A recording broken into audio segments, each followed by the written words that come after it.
Paling berat itu malah ngerjain buat iklan. Kenapa di iklan? Karena timeline kerjanya. Timeline kerjanya sedikit tidak manusiawi. Beratnya adalah karena fisik dan mental ya, karena kita harus revisi dengan tuntutan waktu yang sangat pendek.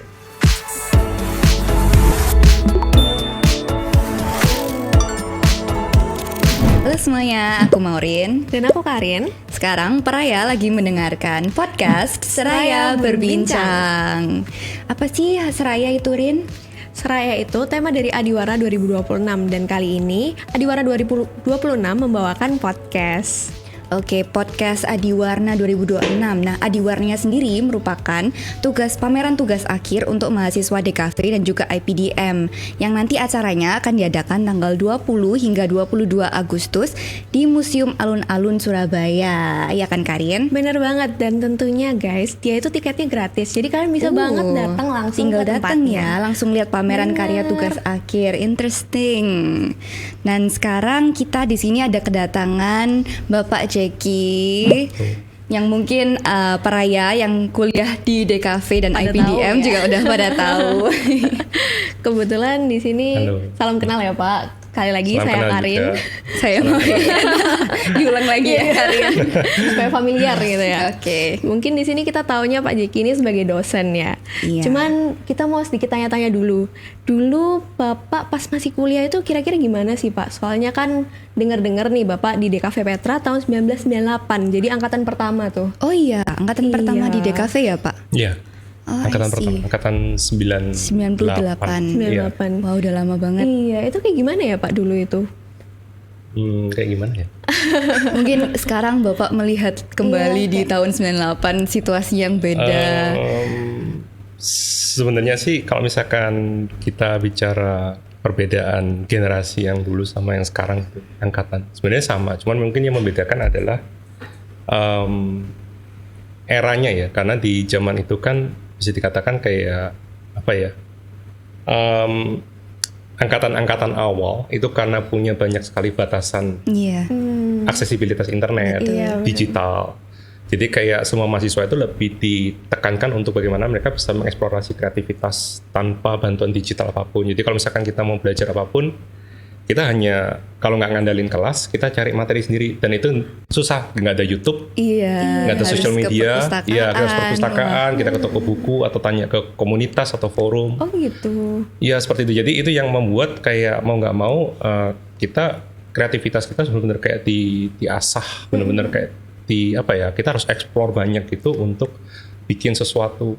Dan memang di angkatan awal memang DKV-nya mungkin banyak dosen yang sekarang sudah tidak ngajar di waktu di era itu, sekarang sudah nggak ngajar ya. Jadi di era-era saya adalah lebih banyak memang dosen-dosen dari ITB, dari Bandung. Kemudian juga ada beberapa lulusan dari US. Jadi makanya penekanannya lebih banyak di visual. Jadi kalau misalkan kita bikin sesuatu, kemudian hasilnya misalkan detailnya kurang, kemudian banyak hal teknis kecil yang dirasa itu tidak sempurna, itu otomatis langsung kayak harus ngulang, harus direvisi ulang seperti itu. Iya, nggak kebayang sih, karena tahun 98 kita juga belum lahir kan. Sebenarnya. Bener-bener. Jadi nggak kebayang pada waktu itu Pak Jeki sudah kenal nggak dengan animasi dan 3D? Apa mungkin di era itu belum belajar animasi dan 3D sebenarnya? Animasi sudah mengenal animasi sudah, ya? Karena saya sudah kenal animasi, terutama 3D itu kan sejak film Toy Story. Toy Story kan 95. 95. Toy Story 1 yang pertama itu. Nah kemudian saya lihat tuh di kurikulumnya ada mata kuliah animasi. Oh, langsung ada berarti di Ada angkatan mata kuliah pertama. animasi, dan itu mata kuliah wajib. Oke. Jadi tidak boleh lagi baik. pilihan, jadi harus diwajibkan. Oh. Jadi dulu Gitu. belum ada mata kuliah pilihan yang banyak. Mata kuliah pilihannya adalah animasi 2. Jadi animasi 2 itu peminatan yang lebih advance ke animasinya. Animasi 1 adalah semua harus belajar animasi saat itu. Nah, di saat itu pun juga kita langsung masuknya ke animasi yang berbasis 3D kan, dan diajarin langsung ke software seperti itu, dan ya nggak semua mahasiswa bisa.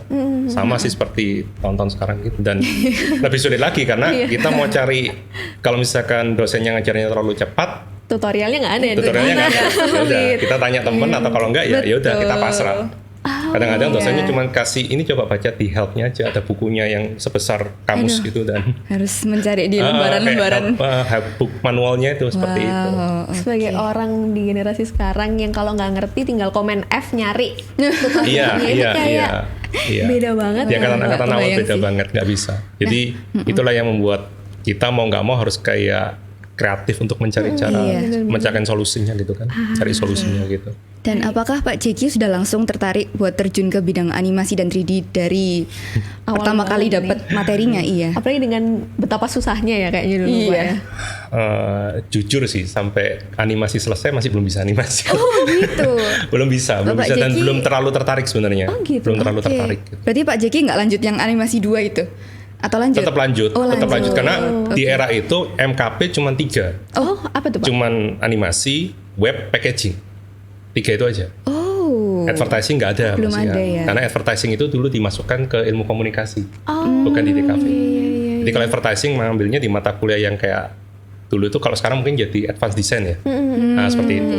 Ah, ya ampun, beda banget ya. Iya, Iya, nggak sekarang ada. pilihannya udah banyak banget. Sekarang pilihannya banyak. Kalau dulu cuma Iya. 3 doang. Gitu. Oke, nah ngomong-ngomong sudah soal era flashback masa Iya, kuliah benar. nih, akhirnya Pak Jeki masuk ke lapangan pekerjaan, itu ada nggak culture shock dan mungkin apakah langsung terjun ke agensi yang 3D atau Atau animasi. Iya, awalnya sih waktu mata kuliah, ada kan mata kuliah magang ya, internship, Mata dan itu kuliah wajib. magang. Nah, kalau sekarang kan lip Lip ya? ya, lip kan Oh, bisa pilih. Kalau di zaman saya adalah magang itu wajib. Oh, Jadi kalau nggak dapat perusahaan ya harus cuti 1 semester. oh gitu Pak. Iya, seperti itu. Jadi harus Oke. magang. Nah, saat itu saya magang adalah di saya sebenarnya pilihannya waktu itu ada beberapa agensi advertising di Jakarta, kemudian ada juga di broadcast. Dan saat itu saya yang diterima adalah di broadcast di Indosiar oke. di Jakarta. Nah, di situ saya diposisikan sebagai di departemen post production. Jadi handle animasi 3D dan sebagainya yang ada di TV, di broadcast itu. Nah, dari sana saya sebenarnya malah ya banyak belajarnya waktu di Indosiar ya, walaupun mungkin di era itu animasi 3 dimensi tidak seperti sekarang gitu. Masih punya banyak keterbatasan teknologi dan sebagainya gitu ya. Nah, dari situ baru akhirnya setelah lulus saya masih magang lagi di Jakarta di perusahaan Post Pro. Oh berarti 2 kali magang ya? Magang, tapi itu magang yang istilahnya magang sendiri lah. sendiri ya. Iya, Post Pro yang banyak ngerjain kayak visual effects untuk iklan di Jakarta saat itu. Nah, sejak saat itu saya mulai kayak ada sih culture shock pasti, karena kan pressure ya. Kita misalkan nggak pernah merasakan pressure di dunia perkuliahan, kemudian masuk di dunia kerja yang apa istilahnya kayak deadline-nya itu cuma hitungan. Kita ngerjain satu iklan, kalau kemarin saya waktu kerja di Post Pro itu satu iklan kita cuma harus ngerjain VFX-nya cuma 4 jam. Jadi bahkan bukan 1 hari Pak. 4 jam itu untuk change klien yang berbeda. Oh wow.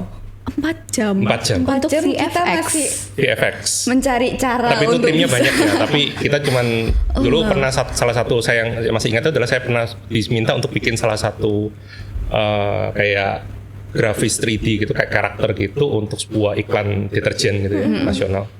Kemudian kliennya itu di belakang. Serem banget. Ngeliatin. Jadi ngeliatin Langsung nanti mana direvisi yang di dia mau tempat. pakai, mana yang dipakai. Jadi langsung diliatin gitu. Oke. Jadi pressure-nya itu seperti itu. Oke. Saya Revisinya langsung on set gitu ya. Jadi langsung kayak ini kurang gini, oke langsung revisi gitu. Hitungannya cuma menit jam gitu aja. Oke. Pressure Jadi yang bahkan saya bayangin bahkan nggak gitu. supervisornya pun kalah sama ada klien di Klien. sebelah. Iya, produsernya cuma bisa minta, oke silakan tolong diganti. gitu aja. Seperti itu. Jadi pressure-nya yang bikin culture shock adalah pressure, karena kita nggak pernah ngerasain pressure yang sedemikian Pas tight gitu ya. kuliah, Kalau di ya. perbulan kan mungkin masih 1 minggu, 2 minggu gitu Iya, kan. Kalau di situ nggak jam gitu kan. Gitu. Oke. mungkin pengen tahu nih Pak. Kalau sekarang kan kebanyakan karena udah ada dari pemerintahan udah ada regulasi dan lain-lain, magang itu kan dibayar ya Pak. Oh. Penasaran nih Pak, kalau dulu zaman dulu pas pertama magang Bapak pas masih kuliah, magang mandiri. Apakah paid internship? Apakah Unpaid. Unpaid. Oh, gitu, Unpaid. Pak. Dengan semua pressure itu ya. even yang magang mandiri Cuman juga? uang makan aja. Oke. Unpaid semua. Karena menurut mereka adalah kita yang belajar dari mereka, Iya, yang harusnya betul kita bayar ke sih. mereka. Itu konteks mindsetnya mereka seperti itu ya. Jadi waktu saya di Indonesia juga nggak ada istilahnya kita cuma dikasih rewardnya hanya uang makan sih. Dia cuma dikasih uang makan setiap bulan seperti itu. Tapi kalau maksudnya kayak bentuknya kompensasi seperti honor itu nggak ada. Oh gitu. Zaman itu nggak ada. Baik, baik. Mungkin ngomong-ngomong soal gaji ya, jadi pertama kali Pak Jaki dapat gaji pertama itu kapan Pak? Mungkin inget nggak project apa dan gimana rasanya? Gaji pertama. Ya Udah dari lama freelance banget sih kayaknya. sebenarnya. Freelance. Dari freelance. Freelance tuh sebelum magang atau Pak Jaki baru? Sudah magang, jadi sudah magang. Saya sudah magang di Jakarta, balik ke Baru ke freelance. Surabaya. Kemudian Surabaya itu saya diminta untuk jadi asisten dosen di DKV waktu itu. Oke. Jadi dari asisten dosen itu kemudian saya sambil freelance. Nah dari freelance itulah, dan freelance-nya waktu itu juga bukan animasi, jadi masih semuanya saya ambil, apapun itu yang bisa mendatangkan Iya. penghasilan gitu kan. Jadi ya jadi bukan dari animasi malah. Oh gitu Pak. Justru, Malah kayak dari graphic design seperti itu. oh gitu. Project pertamanya Bapak justru malah Iya, graphic design. itu. Oh kalau project animasi gitu? Yang pertama ya? Yang pertama 2005 kalau nggak salah. 2005. Itu Karena waktu itu sih saya belum punya banyak network ya di industri animasi, dan di era itu animasi di Indonesia masih kayak apa ya, masih proses tumbuh, jadi belum terlalu berkembang seperti sekarang. Jadi juga pemainnya juga nggak banyak, networknya saya juga nggak punya waktu itu. Jadi saya hanya kayak pekerjaan yang saya masuk adalah, yang saya dapatkan adalah hanya dari circle kayak misalkan lingkungan yang teman, kenalan-kenalan yang mau minta bikin ini, kemudian saya bilang saya pernah bikin gini, ya seperti itu aja sih. Jadi kayak circle-nya cuma circle teman seperti itu. Dan apakah dari project pertama animasi ini terus Pak Jaki kayak meyakinkan diri, oke aku pengen fokus di bidang animasi dan 3D? Sebenarnya gini, kalau masuk ke animasi itu adalah karena sejak saya magang waktu di Indosiar itu sih sebenarnya saya mulai tertarik ke animasi. Itu karena saat itu saya melihat adalah pemainnya nggak banyak. Peluang ya? Ya, peluangnya besar. Saya melihatnya adalah seperti ini. Saya akan masuk ke kolam ikan yang ikannya nggak banyak, gitu kan. Saya akan masuk ke sana seperti itu. Walaupun memang proses animasi, saya akuin bahwa proses animasi adalah proses yang panjang dalam proses produksinya. Iya. Jadi tidak segampang kalau misalkan kita di industri yang lain seperti itu. Cuman karena pemainnya nggak banyak, itulah saya mencoba untuk masuk atau menerjunin di bidang animasi seperti itu. Oke. Itu sih yang membuat saya tertarik masuk ke animasi. Walaupun skillnya sangat berat untuk kita latih, kita pelajarin ya. Iya benar banget sih, karena kebetulan kan saya ada ambil mata kuliah motion juga ya Pak. Itu saya rasa walaupun udah belajar 6 bulan tapi masih lumayan struggle juga gitu Iya, loh, benar, menggunakan software, apalagi dengan software yang pasti udah simplified banget ya dari yang awalnya Iya, gitu. iya. Itu kerasa banget sih Pak. Dan mungkin saya juga penasaran nih Pak, sebagai orang yang emang udah menggeluti bidang animasi dari awal banget, apa perubahan paling drastis yang Bapak rasakan dari zaman Bapak pertama mengerjakan proyek-proyek itu, magang dan lain sebagainya dengan yang sekarang Pak? Perbedaan dalam konteks apa ya? Mohon maaf. Di industrinya mungkin kayak dalam pengerjaannya kah atau gimana gitu Pak? Sebenarnya kalau misalkan kita bicara perubahan yang paling drastis adalah karena teknologi ya. Karena teknologi juga yang semakin maju saat ini gitu kan. Hardware juga semakin kencang, software juga semakin canggih. Kemudian aksesibilitas internet yang mulai dengan hadirnya sosial media dan sebagainya, akhirnya banyak kayak pemain di industri ini sebenarnya. Walaupun sebanyak-banyaknya pemain di industri ini sebenarnya masih kecil kolamnya gitu. Maksudnya pemainnya masih kecil gitu dengan demand yang sedemikian besar. Jadi mungkin yang membedakan adalah dari kualitas visual, itu yang pasti membedakan dibandingkan dengan waktu di zaman saya gitu kan. Karena saya bilang kemajuan teknologi, apalagi sekarang dengan adanya AI. Yang mau nggak mau AI bisa sangat ngebantu sekali gitu kan. Jadi mungkin itu sih kalau menurut saya adalah teknologi yang memang membedakan. Oke, dan pada saat Pak Jaki masih bergelut sebagai praktisi gitu, ada nggak sih beberapa proyek yang menurut Pak Jaki paling berkesan, yang sampai sekarang kayak dapat pelajaran banyak dari proyek itu? Sebenarnya saya banyak mengerjakan proyek yang mulai dari proyek yang freelance, bikin short animation, kemudian terlibat series di salah satu serial animasi nasional Adi Sopo Jarwo. Kemudian saya co-production sih, jadi saya cuma handle beberapa episode seperti itu. Gitu. Waktu itu studio yang saya build sama teman saya itu kita co-production sama studio pusatnya Adi Sopo Jarwo saat itu, dan kita ngerjakan beberapa episode. Tapi yang paling berkesan sebenarnya yang terakhir sih, yang Juki the Movie 2 yang bioskop, Oh itu yang Bapak Harta juga Pulau ada. Monyet. Nah itu film pertama saya terlibat untuk platform sinema. Wow. Jadi Gimana itu tuh, Pak, rasanya? Iya. lumayan berat karena menurut saya waktu itu adalah yang berat adalah kita tahu sinema Iya. itu punya tuntutan atau apa istilahnya, pressure-nya adalah kualitas visual. Jadi kita kayak dituntut benar-benar kayak kualitas visualnya harus sesuai dengan apa yang diminta oleh director. Dan directornya ada dua, ada director sutradara film, ada lagi animation director. Jadi ketika animation director sudah oke, akan dilempar ke director. Kalau director nggak oke, harus dikembalikan ke saya seperti Iya. itu. Jadi yang paling berkesan adalah karena itu adalah proyek pertama saya di film bioskop, walaupun yang saya kerjakan nggak terlalu banyak sebenarnya di Juki the Movie, karena Juki the Movie 2 itu adalah proyek yang sebenarnya kayak waktu itu agak molor ya, karena dia harus tayangnya di saat pandemi. Oh gitu. Cuman karena pandemi akhirnya dipospon, ditunda, dan akhirnya ada kayak perbaikan kualitas lagi, dan di situ saya masuk. Karena saat itu saya di-hire untuk terlibat under Falcon Picture waktu itu, dan akhirnya saya ngebantu mereka untuk memperbaiki beberapa aset yang harus diperbaiki. Itu sih. Itu yang paling berkesan buat saya sih. Nah, itu kan sisi berkesannya ya. Mungkin sekarang sisi Yang berat mungkin Mbak. yang kayak- jarang kelihatan nih. Bener, kan orang-orang lihat animasi itu kan biasanya yang lihat face value-nya aja gitu ya Pak, kayak ya udah animasi, padahal kan Iya. sebenarnya ada banyak aset di baliknya untuk Iya. sekedar 1 detik aja gitu. Kira-kira apa sih Pak? Paling berat ya. Iya. Paling berat itu malah ngerjain buat iklan. Oh gitu. Iklan daripada sinema. Iya, karena Oke. sinema itu memang punya tuntutan visual yang high quality, kemudian harus 4K kan, apalagi Iya. kalau itu harus tayang di IMAX biasanya sampai 8K seperti Iya. itu. Jadi justru yang menurut saya paling berat adalah di iklan. Kenapa di iklan? Karena timeline kerjanya, Pace-nya timeline ya. kerjanya sedikit tidak manusiawi, sedikit tidak manusiawi. Karena yang tadi saya bilang hanya 4 jam. Iya. Hanya hitungan cuma 1 hari, 2 hari, karena kayak sistemnya kejar tayang. Iya. Seperti itu yang menurut saya paling berat. Jadi beratnya adalah karena fisik dan mental ya, karena kita harus revisi dengan tuntutan waktu yang sangat pendek. Ya obatnya adalah ketika tayang. Rewarding Iya, melihat hasilnya itu yang ya. buat kita kayak rewardnya kayak akhirnya tayang dan suka apa yang dan kalau tayang sering gitu kan itu cukup. Yang terakhir yang saya kerjakan adalah yang iklan mie apa itu, salah satu mie instan. Oke. Cup. Gitu Pak.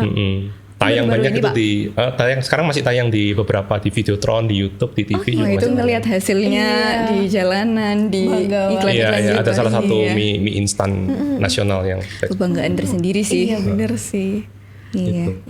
Oke, terus mungkin sudah ngobrol soal waktu Pak Jeki masih menjadi praktisi. Sekarang kembali lagi Pak Jeki sebagai dosen akademisi sekarang. Itu keputusannya kapan Pak, dan kenapa kok akhirnya memilih Shifting untuk ke shifting sini. kembali menjadi akademisi? Sebenarnya tadi saya bilang bahwa setelah saya magang itu saya diajak untuk gabung ke TKV gitu kan. 2002-an pokoknya diajak gabung ke TKV untuk bantu di TKV. Karena saat itu bahkan saya sudah gabung di TKV itu 2001, belum lulus. Oh gitu Pak. Terus saya sudah diminta untuk kayak jadi asisten dosen di 2001. Tapi waktu itu kan status saya masih mahasiswa. Nah kemudian di 2002 itu karena saya cuma di Jakarta cuma 6 bulan, kemudian pindah ke Surabaya lagi dan saya diminta untuk bantu di TKV. Nah sebenarnya apa yang membuat saya terus untuk mau ngebantu di TKV, sebenarnya gini, saya lebih fokus ke concern saya adalah bagaimana saya bisa mencari talenta-talenta yang dia ready dengan dunia industri. Karena kita tahu bahwa mahasiswa, terutama fresh graduate, itu kalau misalkan kita ngomong gap-nya, itu masih terlalu jauh dengan industri. Industrinya. Tidak hanya masalah hard skill, tapi juga kita bicara bukan hard skill ya, tapi kita bicara adalah jam terbang. Karena jam terbang pengalaman di industri yang mesti saya katakan 0 ya, kalau kita ngomong fresh graduate. Iya. Oke, kita sudah magang. Kita magang itu kan masih kita ngomongnya probation gitu. Iya. Kita percobaan, kita belajar kan, belum yang benar-benar kita masuk ke real industrinya. Iya. Jadi tujuan saya sebenarnya masuk adalah bagaimana saya mencoba untuk memasukkan apa yang dibutuhkan di industri, bukan hard skill tapi lebih ke soft skill, yang supaya mahasiswa itu ketika dia nanti lulus dia tahu bahwa industri itu seperti ini, cara kerjanya seperti ini gitu, supaya ketika mereka lulus mereka at least gapnya tidak terlalu jauh. Itu tujuan saya sebenarnya. Jadi concern saya adalah untuk mencari talenta-talenta yang dia at least cukup siap untuk bisa masuk ke industri seperti itu. Gitu ya Pak. Ini mungkin penasaran saya lagi ya Pak. Kan tadi Bapak sempat bilang juga dari mahasiswa ada gap nih sama yang beneran diajarin, sama yang beneran dilakukan di industrinya. Menurut Bapak sendiri, apa sih Pak bedanya dari yang diajarkan di kampus ini sama yang nantinya beneran dipakai di lapangan itu? Kenapa sampai Gapnya gapnya di mana segitunya? ya? Iya. Sebenarnya kalau misalkan kita bicara gap, sebenarnya gini, proses apa ya, apa yang diajarkan di perkuliahan itu sebenarnya nggak jauh berbeda dengan apa yang kita kerjakan di industri gitu. Mungkin yang berbeda adalah kita kan nggak pernah ketemu dengan apa ya, maksud gini, di DKV misalkan, mungkin kita dituntut kerjain semuanya individu, hanya tugas-tugas sosial yang dibuat kelompok. Iya. Sedangkan di industri kan kita harus kerja sama tim. Selalu Kita nggak ada kerja tim individu ya. gitu, kita kerja sama tim, di mana kita harus aktif komunikasi dengan tim. Kita harus bisa, bagaimana kita bisa kayak membangun kolaborasi dengan tim, bagaimana kita kayak harus bisa beradaptasi dengan tim, beradaptasi dengan challenge pekerjaan yang selalu berbeda setiap pekerjaan yang masuk. Belum lagi berhadapan dengan target timeline yang sangat ketat, kita harus delivery on target juga kan. Itu yang sebenarnya yang membedakan apa yang tidak pernah kita dapatkan di perkuliahan. Perkuliahan mungkin oke lah, dikumpulkan hari ini jam sekian ya, seperti itu. Tapi kalau misalkan di industri itu adalah kita bahkan sudah tahu sebelumnya tanggal sekian sudah harus kumpul gitu kan, istilahnya harus deliver gitu. Tapi masih H-24 jam banyak revisi gitu kan. Itu yang membuat kadang-kadang kita nggak, kalau misalkan kita tidak, mental kita nggak kuat, kita down di tengah-tengah. Itu yang membuat biasanya bagaimana mahasiswa kadang-kadang memang harus di pressure sangat tinggi, bukan hanya masalah bukan masalah skill dia yang skillnya harus bisa menyamain, enggak, skill itu bisa dipelajarin sebenarnya. Yang nggak bisa dipelajarin adalah bagaimana mental dia siap nggak untuk masuk ke jadwal yang sedemikian ketat dengan tuntutan yang sedemikian tinggi. Itu yang sebenarnya yang mungkin tidak diajarkan di perkuliahan. Perkuliahan memang diajarin disiplin, tapi disiplinnya berbeda gitu. Itu yang nggak pernah kita dapatkan di industri. Oke, berarti mungkin Pak Jeki sekarang pengalaman lihat mahasiswa yang Pak Jeki ajar, sebenarnya secara hard skill mereka sudah mencukupi ya untuk kebutuhan industri, atau ya mungkin hard skill bisa mereka pelajari sambil mereka terjun di industrinya juga. Cuma sekarang berarti concernnya ada di soft skillnya mereka ini yang perlu ditekankan. Bagaimana cara mereka menghadapi? Kalau mahasiswa sekarang sih menurut saya yang membedakan dengan mahasiswa dulu ya. Mahasiswa sekarang itu adalah yang saya lihat, yang saya amati sekarang adalah masih lemah di fundamental. Ya, fundamentalnya lemah. Oke. Jadi kalau misalkan kita ngomong di TKV, TKV kan kita ngomongnya desain, visual gitu ya. Tapi fundamental visualnya lemah. Kemampuan komposisi, layout. Justru basicsnya. Ya, warna, tipografi, itu semua masih lemah. Jadi kalau misalkan saya lihat pun sampai semester TA pun saya masih menghadapi dengan kasus mahasiswa itu masih lemah di fundamental. Itu yang saya tekankan bahwa di TKV ini saat ini adalah yang lemah adalah fundamentalnya. Gitu. Jadi ketika dia masuk ke industri nggak peduli sebenarnya dengan kemampuan apapun, yang dia pedulikan adalah fundamentalnya kuat atau enggak. Let's say kalau dia hanya nge-layout brosur aja nggak sanggup, apalagi dia harus nge-layout sebuah buku. Iya sih. Itu kan, itu yang jadi pertanyaan. Terus apalagi kalau misalkan kita harus memilih warna, harmoni warna, itu kan penting. Nah, ketika dia nggak punya fundamental warna, dia nggak ngerti itu teori warna, dia nggak ngerti fundamental cara pakai warna gimana. Ya, ketika dia diimplementasikan ke banyak project, dia nggak paham. Nah, itu yang jadi permasalahan sebenarnya di mahasiswa sekarang gitu. Karena fundamentalnya yang lemah. Kuat di konsep tapi nggak kuat di eksekusi. Itu yang jadi masalah. Kira-kira gimana sih Pak sebenarnya tips mungkin ya untuk ngelatih itu untuk teman-teman mahasiswa yang lain supaya fundamentalnya mereka bisa lebih bagus, taste-nya mereka bisa lebih develop dan lain sebagainya Pak? Sebenarnya cuma satu sih, ya kita cuma berlatih aja sih. Kita cuma latihan doang sih. Mungkin yang membedakan sama angkatan-angkatan dulu adalah kalau angkatan dulu waktu zaman saya adalah saya tuh masih diajarin kalau warna itu semuanya harus pakai manual, cat, nyampur sendiri. Seharusnya di angkatan sekarang masih ada. Tapi di zaman saya, nggak tahu harus beli berapa kali cat untuk beberapa kali tugas. Iya. Jadi manualnya banyak sekali. Iya. Terus masih belajar basic design kayak belajar rhythm, unity, balance. itu terus asimetris dan sebagainya mesti dipelajari, dan itu harus pakai manual semua. Oh gitu. Nah karena manual itulah yang ngebentuk kita untuk mau nggak mau kayak kita peka sama komposisi, kita peka sama layout, kita peka sama bagaimana harmoni warna, kita belajar kontras itu seperti ini, komplement seperti ini, analog seperti ini. Dan itu projectnya banyak, jadi mau nggak mau kayak satu project 1 minggu. Kita harus ngecat sampai nggak tidur seperti itu kan, dan itu yang karena latihan yang berulang itulah yang membuat akhirnya lama-lama kebentuk. Bahkan waktu tipografi itu masih kita nggak boleh pakai komputer tuh, Oh gitu Pak. nggak boleh. Kita harus pakai, era sekarang nggak ada udahan. Dulu itu ada namanya Rugos.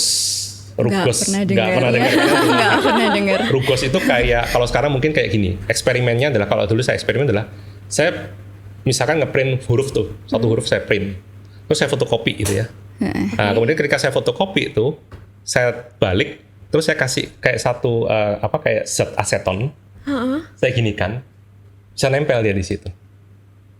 Dan kita harus merakit hurufnya satu persatu, ngatur kerningnya, ngatur leadingnya, ngatur baseline-nya, ngatur upper line-nya, itu semua satu-satu.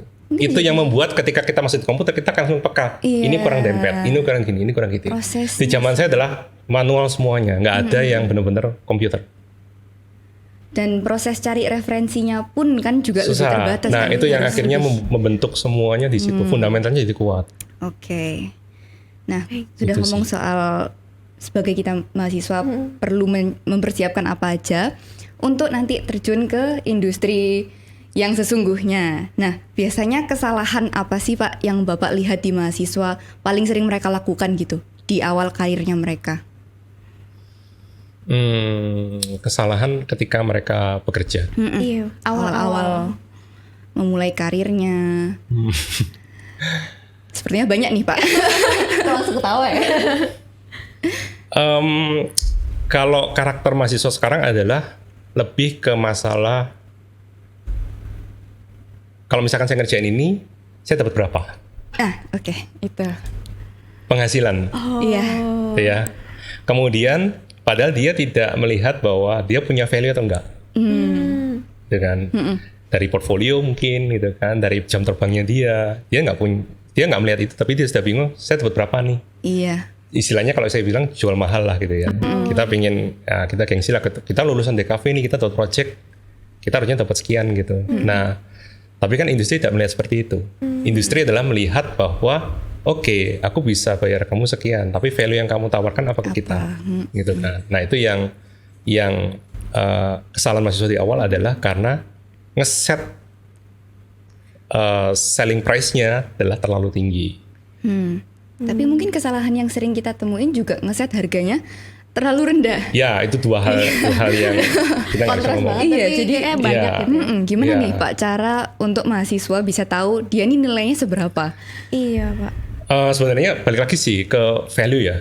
Jadi kayak yang saya bilang adalah kamu harus kita ini harus kayak kita seorang desainer ketika kita lulus gitu kan. Kita lulus kita nggak punya apa-apa. Kita fresh graduate. Kita cuma punya portfolio. Portfolio itu istilahnya kayak senjata utama gitu lah. Pedang kita lah untuk kita tawarkan keluar gitu kan.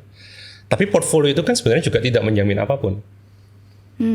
Benar kan? Iya Pak. Yang menjamin sebenarnya kalau misalkan saya bilang adalah yang menjamin adalah ketika kamu sudah punya circle network kalian. Oh. Ketika kamu sudah punya circle network dan network circle kalian adalah orang-orang yang influence di bidang kalian, dia yang berpengaruh di bidang kalian, maka disitulah kalian akan banyak sekali untuk meningkatkan peluang untuk meningkatkan value kalian. Karena kalian bisa bekerja dengan orang-orang ini, gitu kan, berkolaborasi dengan orang-orang ini, dan secara nggak langsung portfolio akan bertambah. Portfolio bertambah, otomatis juga value-nya juga bertambah. Apalagi kalau misalkan kita ngomongnya di animasi gitu ya. Animasi itu kan kalau misalkan kita cuma ngerjain iklan itu kadang nggak terlalu dilihat sih. Kalau kita ngerjain film itu beda, karena dia akan muncul di IMDb. Oh dia pernah ngerjain film A, dia pernah ngerjain film B, gitu. Dan itu akan meningkatkan value. Kalau misalkan dia terlibat di salah satu film dan filmnya sukses meledak misalkan di pasaran, ya itu akan naikin value-nya dia.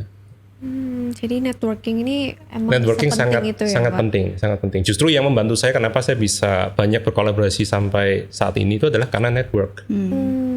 Dan ketika saya mulai terjun untuk bikin sebuah IP, industri yang saat ini saya lagi gelutin di samping animasi, disitulah saya mulai banyak apa ya istilahnya banyak kayak bertemu dengan orang-orang yang berpengaruh di bidang film, di bidang animasi, di bidang industri branding, terutama branding IP ya seperti itu. Itu yang akhirnya dengan circle itulah yang mau nggak mau value kita akan meningkat.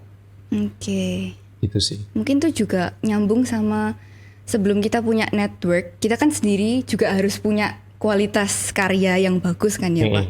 Nah, terutama di era AI sekarang gini, gimana sih cara karyanya sendiri ini sudah bisa menonjol sebelum kita network-kan atau advertise karya-karya kita? Sebenarnya kalau saya sih kita bisa benchmarking ya. Kita bisa benchmarking dengan portfolio yang sudah ada gitu. Contoh kalau misalnya kita bicara di animasi, mungkin benchmarkingnya adalah ArtStation. Kita bisa lihat di ArtStation banyak sekali portfolio para digital artist yang di luar yang kita tahu kualitasnya seperti itu gitu. Kita mungkin cuma bilang bahwa wow keren gitu. Tapi bisa nggak kita ngejar kualitas seperti mereka gitu. Kalau kita nggak bisa ngejar kualitas seperti mereka, ya otomatis daya saing kita di luar juga nggak akan bisa bersaing gitu kan. Karena kita tahu bahwa industri ini adalah persaingannya sangat ketat. Lulusan DKV berapa per tahun. Sedangkan daya serap ke industri cuma seperberapanya dari lulusan kan. Jadi mau nggak mau kita harus menonjol kan. Nah mau nggak mau adalah yang kita tonjolkan apa? Portfolio. Tapi portfolio juga belum tentu jaminan juga gitu. Karena portfolio itu mau sebagus apapun tetap ada faktor koneksi. Koneksi adalah network. Nah disitulah yang mau nggak mau ketika portfoliomu bagus tapi kamu nggak punya koneksi biasanya akan di skip. Kecuali memang karyamu adalah benar-benar kayak otentik, ya, distinktif juga, unik. Nggak ada orang yang punya style seperti yang kalian buat, dan itu cocok banget buat style yang ingin mereka buat. Disitulah kamu akan dicari.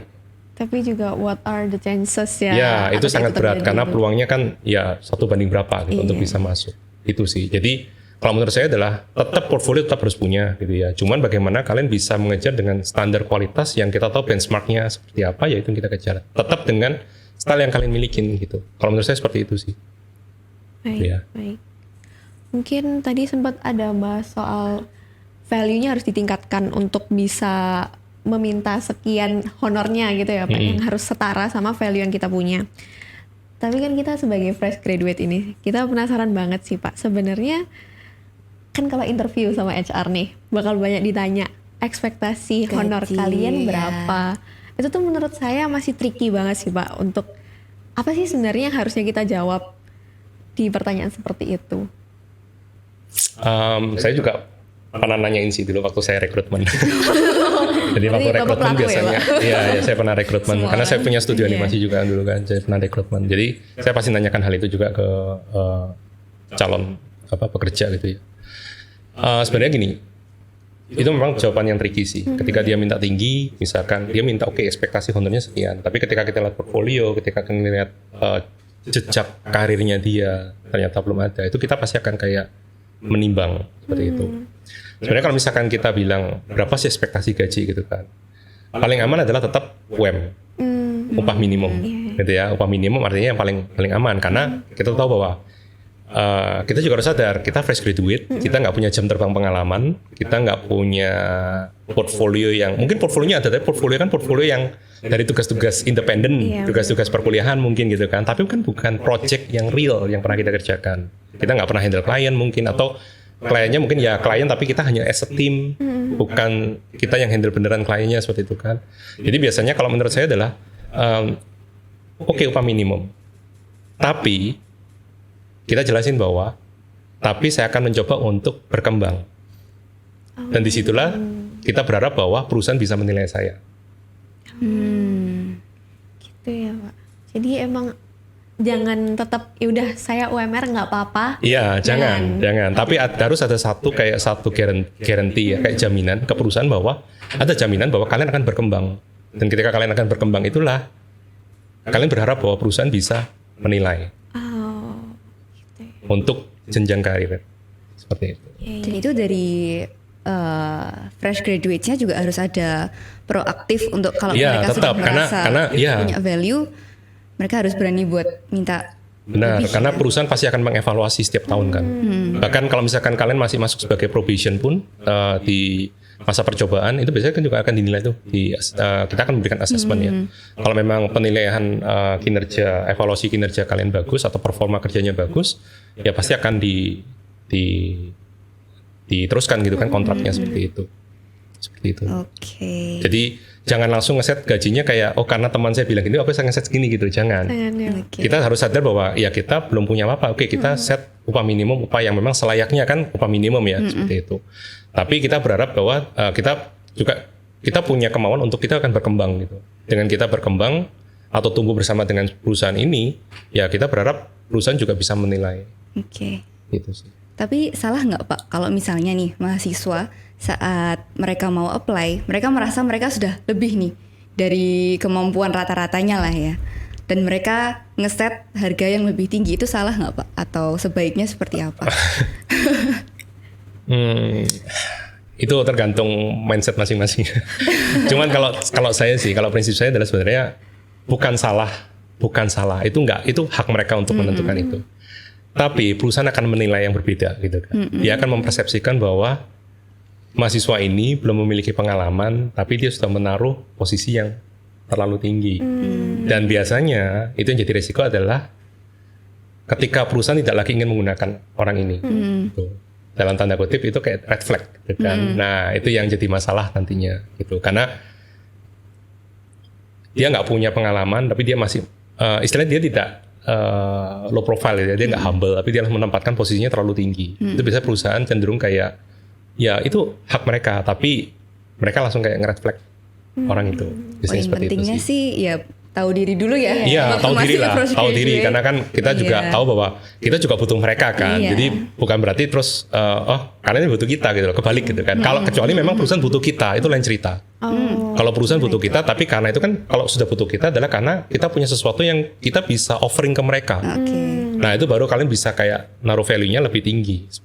Itu boleh. Oh gitu. Misal banget nih perusahaannya yang reach out dan lain sebagainya, itu baru beda ya Pak? Iya beda. Kalau perusahaan yang reach out ke kalian, misalkan ini saya suka nih gini-gini, nah itu kalian boleh masuk menentukan value yang berbeda. Karena reach out ke kalian adalah karena mereka mungkin punya sesuatu yang yang menarik dari portfolio kalian, yang akhirnya mereka reach out dan mereka menawarkan ke kalian gitu. Itu baru berbeda. Iya. Gitu. Mungkin itu juga nyambung ya Pak ke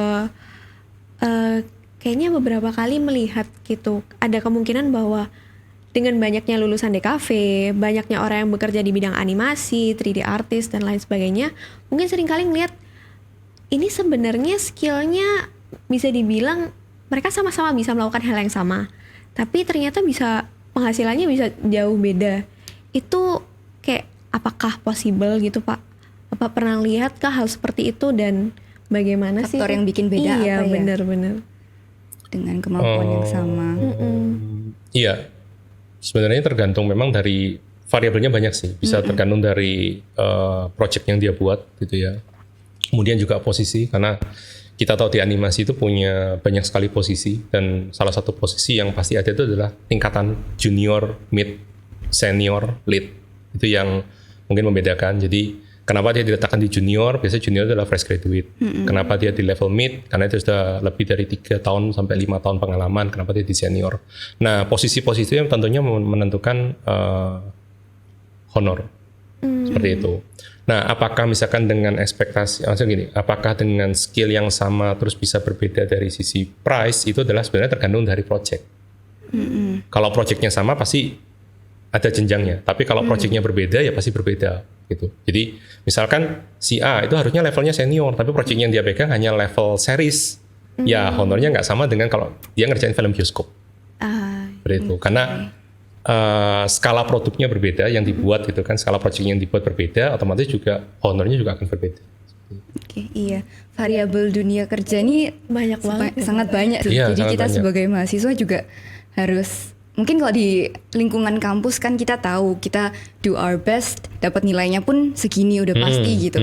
Sementara di dunia kerja meskipun kita bagus pun ya belum pasti kita Belum. akan dihargai yang sama gitu. Iya. Faktornya banyak banget. Tapi kan kita masih kita dapat portfolio. iya. Walaupun ada beberapa perusahaan kadang tidak memberikan izin untuk menggunakannya sebagai portfolio. Oke. Tapi at least kita boleh kayak ngasih kayak semacam credits gitu ya. Di salah satu project kita pernah terlibat, itu masih boleh seperti itu. Terus juga mungkin kita nggak dapat fee yang sesuai dengan yang kita dapatkan gitu, sesuai dengan value kita. Tapi kan kita dapat portfolio itu yang at least untuk next kita masih bisa Nextnya. dapat banyak project yang lebih lagi, seperti itu sih. Oke. Nah, di antara semua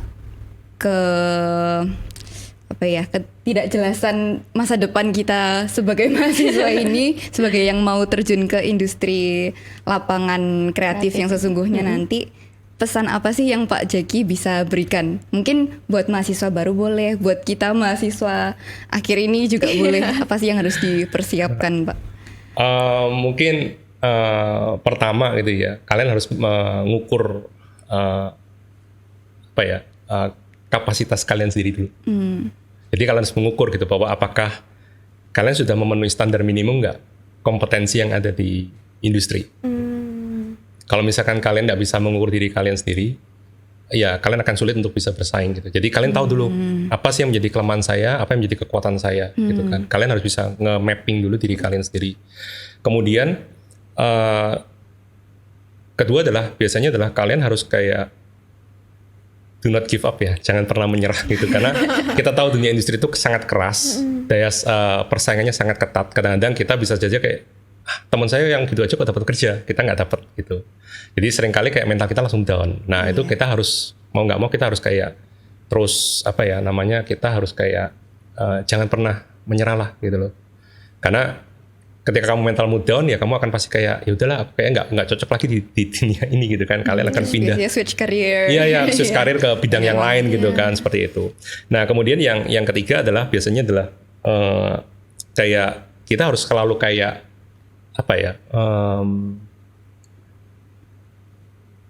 kayak persisten dengan hal-hal yang sebenarnya kita minatin gitu. Karena kita tahu ya dunia desain kayak animasi, desain visual ini kan dinamis dan perkembangannya sangat cepat gitu kan. Kalau misalkan kita nggak terus persisten untuk belajar, kita nggak lapar untuk mencari tahu lagi wawasan, ilmu, skill, ngelatih terus seperti itu, update terus seperti itu, ya kita kan terus akan ketinggalan seperti itu.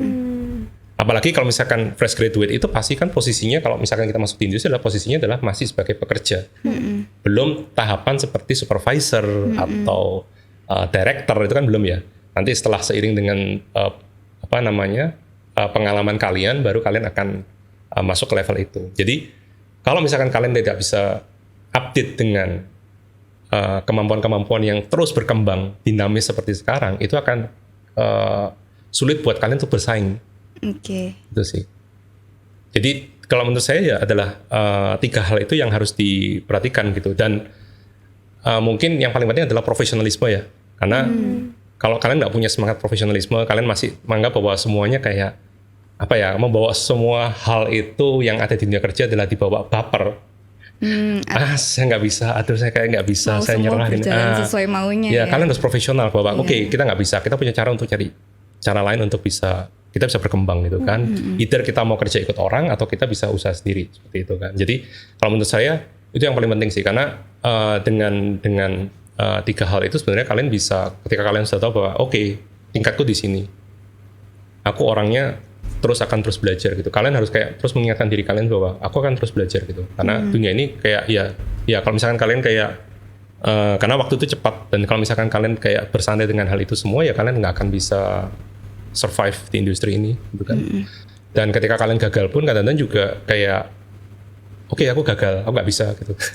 Padahal nggak boleh. Kalau kalian gagal ya kalian harus bangkit lagi gitu. Nggak boleh takut, karena kalian belajar kan dari kegagalan kan. Karena ya pengalaman yang kalian dapat dari kegagalan itu yang kamu anggap sebagai kunci keberhasilan kalian nanti ke depan. Seperti itu. Dan mungkin untuk mahasiswa yang masih awal, seperti yang tadi Pak Jaki sudah singgung, belajar fundamentalnya itu yang penting. Iya, fundamental itu penting. Fundamental penting banget. Jadi harus dilatih. Kalau misalkan kita kadang-kadang itu kan teknologi sudah terlalu memudahkan semua ya. Kita langsung pinginnya masuk ke advance. Tapi fundamentalnya nggak punya.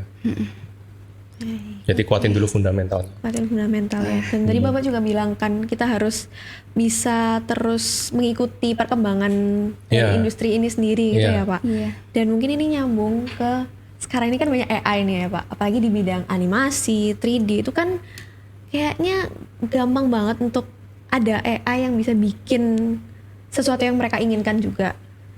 Saya penasaran nih Pak, gimana sih supaya bisa tetap eksis di dunia ini di tengah adanya AI dan lain sebagainya itu Pak? Di animasi sih saat ini saya nggak tahu nanti 5 tahun sampai 10 tahun ke depan. Untuk saat ini sih masih beruntung karena masih banyaknya kayak semacam strict restriction tentang AI.